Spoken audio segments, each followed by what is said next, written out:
Hello students, अब हम लोग नया टॉपिक अपना स्टार्ट करने चाह रहे हैं। ये फर्स्ट ईयर का फर्स्ट पेपर का ही है, वो है बायोलॉजिकल बेसिस ऑफ बिहेवियर।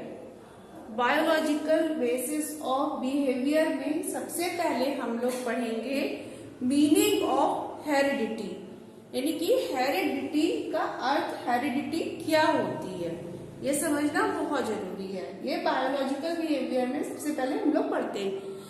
तो जो ये हेरिडिटी है, इसकी परिभाषा वुडवर्थ ने दी है, कई मनोवैज्ञानिकों ने दी है, लेकिन वुडवर्थ की परिभाषा से हम लोग समझेंगे हेरिडिटी है क्या।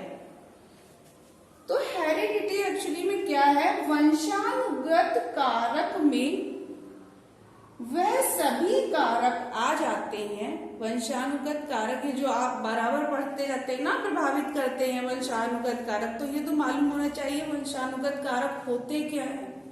आप लोगों को ये भी तो मालूम होना चाहिए कि हेरिडिटी है क्या, वंशानुगत कारक है क्या। ये तो बराबर हर चीज में आप पढ़ेंगे कि हर चीज को, लर्निंग को, इंटेलिजेंस को, मेमोरी को, थिंकिंग को, हर व्यक्ति के व्यवहार को वंशानुगत कारक प्रभावित करते हैं। वंशानुगत और वातावरण भी प्रभावित करता है। तो पहले हम लोग हेरिडिटी समझ लेते हैं, फिर उसके बाद वातावरण समझेंगे।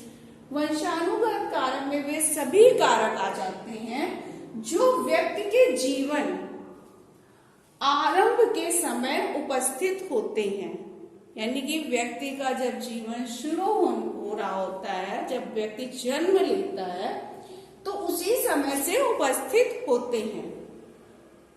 बल्कि यह कह सकते हैं जन्म के समय ही नहीं, इन्होंने कहा है वह क्या है, गर्भाधान, यानी कि जब व्यक्ति जन्म से पूर्व, जब गर्भाधान के समय अर्थात जन्म से लगभग 9 माह पूर्व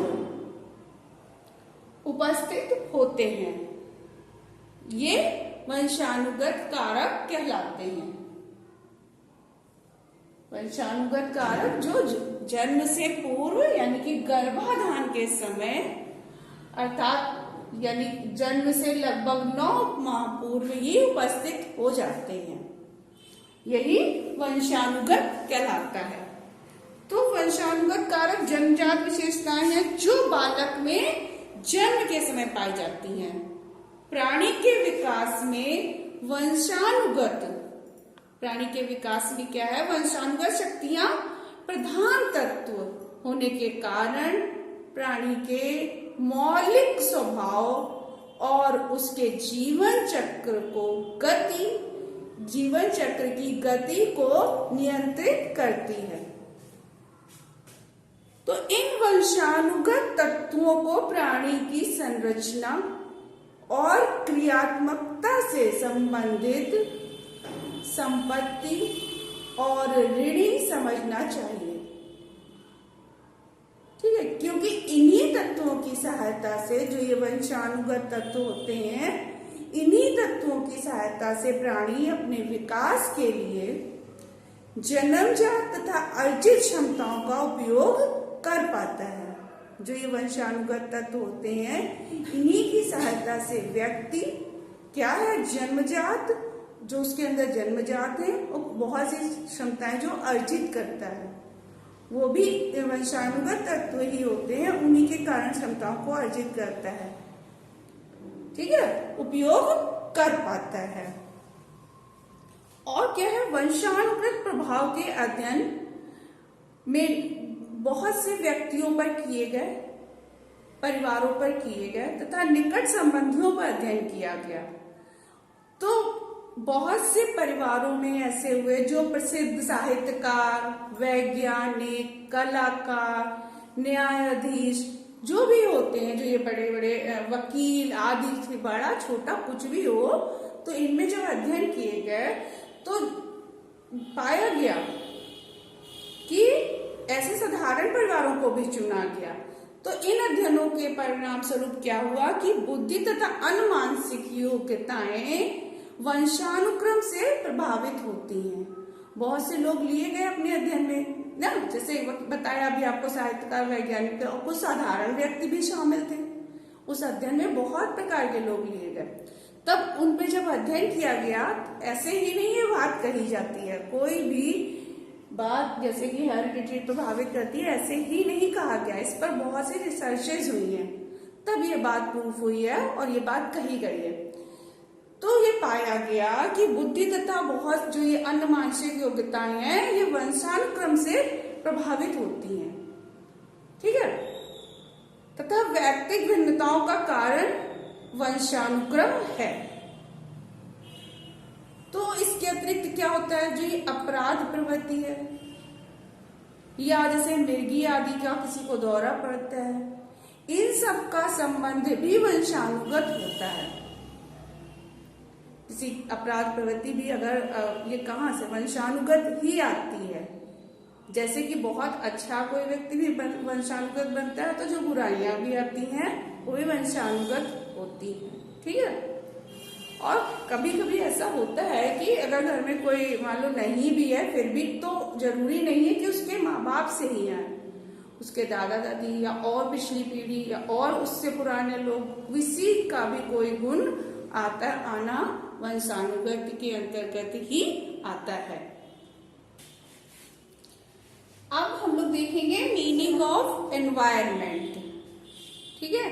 तो मीनिंग ऑफ एनवायरनमेंट क्या है? अभी हम लोग ने हेरिडिटरी की मीनिंग समझी, अब एनवायरनमेंट की समझिए। तो व्यक्ति के चारों ओर जो कुछ है वही उसका वातावरण है। जो व्यक्ति के चारों ओर है वही उसका वातावरण है। बोरिंग ने क्या परिभाषा दी है कि जीन्स के अतिरिक्त व्यक्ति को प्रभावित करने वाली प्रत्येक वस्तु वातावरण है। जीन्स के अतिरिक्त यानी कि हेरिडिटरी जो हमें जीन्स जिसे कहते हैं, उसके अतिरिक्त जो कुछ भी व्यक्ति को प्रभावित करने वाली प्रत्येक वस्तु वातावरण है। अब क्या है कि वातावरण का तात्पर्य उन सभी उद्दीपकों के योग से है जिनमें वह जन्म से मृत्यु तक ग्रहण करता है। तो वातावरण जो एनवायरनमेंट है यह दो प्रकार के भागों में हम लोग बांट सकते हैं। वातावरण दो प्रकार के होते हैं, एक होते हैं भौतिक वातावरण, दूसरा होता है मनोवैज्ञानिक वातावरण। तो ये भौतिक वातावरण क्या है? भौतिक वातावरण जलवायु के अतिरिक्त और भी अन्य वस्तुएं आती हैं जिसे देखा तथा स्पर्श किया जा सकता है। भौतिक वातावरण में हमारे जलवायु यानी कि ठंडा गर्म जगह है, इसके अलावा भी बहुत सी वस्तुएं आती हैं जिन्हें हम देख सकते हैं और स्पर्श कर सकते हैं, जो प्रभावित करती हैं व्यक्ति के व्यवहार को। इसके अलावा आते हैं मनोवैज्ञानिक वातावरण। तो मनोवैज्ञानिक वातावरण क्या है? मनोवैज्ञानिक वातावरण से अभिप्राय उन मनोवैज्ञानिक कारकों से है, परिस्थितियों से है जो व्यक्ति के व्यवहार को प्रत्यक्ष और अप्रत्यक्ष रूप से प्रभावित करती हैं, ठीक है। तो मनोवैज्ञानिक वातावरण कहलाता है। मनोवैज्ञानिक वातावरण से अभिप्राय मनोवैज्ञानिक परिस्थितियों से है जो व्यक्ति को प्रत्यक्ष और अप्रत्यक्ष रूप से प्रभावित करती हैं, ठीक है। तो इस पे भी बहुत से रिसर्च हुए हैं, तब ये बात कही गई है, ऐसे नहीं कह दी गई है। इस पर भी बहुत से रिसर्चेज हुए हैं। तो उनमें क्या कहा गया है कि बहुत से बच्चों को चुना गया, जिनमें क्या हुआ, गोद लिए हुए बच्चे भी थे। ऐसे बच्चे थे जो गोद लिए हुए परिवारों से थे। और तो अध्ययन का क्या उद्देश्य था कि वातावरण बुद्धि को प्रभावित करता है। गोद लिया बच्चा में तो हेरिडिटी नहीं, उस समय तो जो हेरिडिटी थी, लेकिन जब जिस माहौल में उसको रख रहे हैं वहां पे उसका वातावरण जो उसको मिल रहा है, क्या उसका प्रभाव उस पर पड़ रहा है, ये देखने के लिए गोद लिए हुए बच्चों पर अध्ययन किया गया। तब क्या पाया गया, क्या ज्ञात हुआ कि जो गरीब परिवार में पलने वाले जो बच्चे थे गरीब परिवार में पलने वाले बच्चों का जो IQ था और संपन्न परिवार के बच्चों के में जो IQ था, तो जो गरीब परिवार के बच्चों का IQ कम था, संपन्न परिवार के बच्चों में जो बच्चे पले बड़े थे उनका IQ लेवल अधिक था। तो गरीब पोष घरों की अपेक्षा धनी पोष घरों के बालकों की बुद्धि अधिक वृद्धि हुई। ठीक है। अब इसके अतिरिक्त जिन बच्चों को एक साथ पाला गया उनकी बुद्धि में देखा गया समानता थी। इस प्रकार कह सकते हैं वातावरण व्यक्ति को प्रभावित करता है। ठीक है। इस तरह से हम जो अध्ययनों के आधार पर देखा गया कि वातावरण व्यक्ति के व्यवहार को प्रभावित करता है। अब इनका महत्व क्या है? वातावरण और वंशानुक्रम का महत्व क्या है?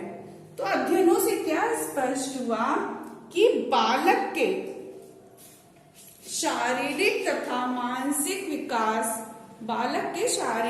मानसिक विकास के दोनों ही कारणों में महत्वपूर्ण है, किंतु ये कारण जटिल ढंग से बालक को प्रभावित करते हैं। हेरिडिटी और एनवायरनमेंट। ठीक। तो बालक के मानसिक और शारीरिक गुणों में वंशानुक्रम और वातावरण के योगदान को बताना वैसे तो कठिन है, लेकिन क्योंकि दोनों कारकों का प्रभाव बालकों पर अलग अलग कम लेकिन साथ साथ पड़ता है। दोनों ही कारकों का प्रभाव बालक के व्यक्तित्व पर पड़ता है। तो व्यक्ति के जीवन और विकास का प्रभाव डालने वाली प्रत्येक बात वंशानुक्रम तथा वातावरण के क्षेत्र में आ जाती है। ठीक है।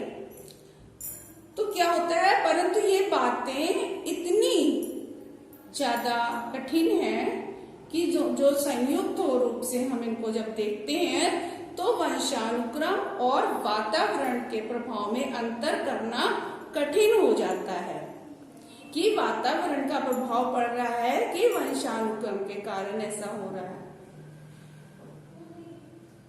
तो क्या है कि इस तरह से हम क्या कह सकते हैं? हम कह सकते हैं कि व्यक्ति का व्यवहार वातावरण तथा वंशानुक्रम दोनों का ही फल है।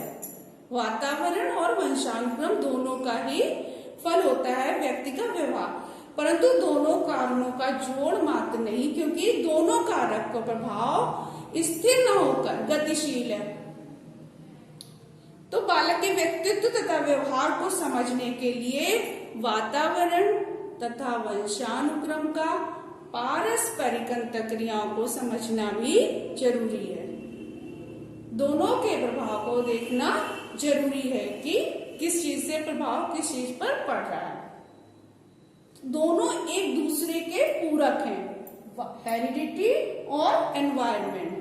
वातावरण और वंशानुक्रम दोनों ही एक दूसरे के पूरक हैं। सिर्फ अकेले हेरिडिटी का ही प्रभाव नहीं होता है और ना ही अकेले वातावरण का प्रभाव पड़ता है। दोनों एक दूसरे के पूरक हैं।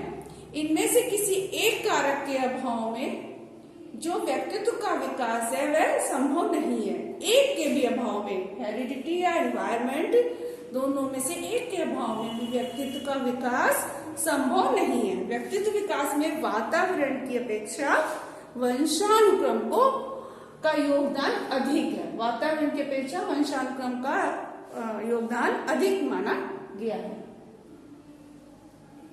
Thank you. अगले में हम लोग पढ़ेंगे ग्लैंड्स, रिसेप्टर्स और इफेक्टर्स क्या होते हैं। Thank you.